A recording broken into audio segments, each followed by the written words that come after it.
这个系列影片想要跟大家分享我平常是如何制备肚子的鲜食。那总共会分成3个部分。这一集先让大家看看大量制备之后呢，每日的餐食要怎么处理呢？让我们继续看下去吧。平常我是做一次性的大量制备，分成肉类、蔬菜类、饭类3大部分，总重大约是狗狗体重的1/10，可以使用婴儿副食品的分装盒来做储藏。要吃的时候呢，再微波解冻就可以咯。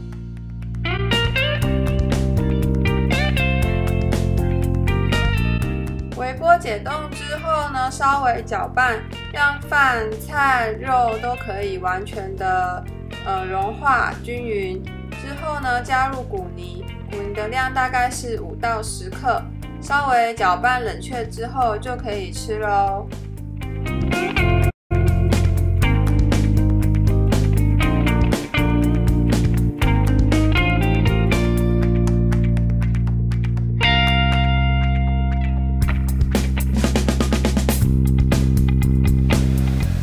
好了，准备完成，接下来就是肚子狗狗的喂食秀啦。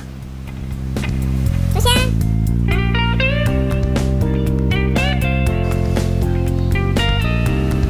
好香，好乖呀！等等，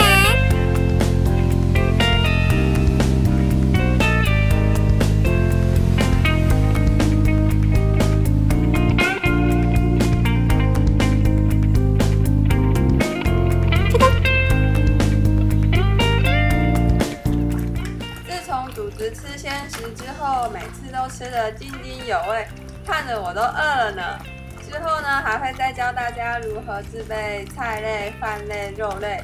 喜欢的话记得点 like， 想 follow 肚子的话记得按赞订阅哦。谢谢大家，我们下次见喽。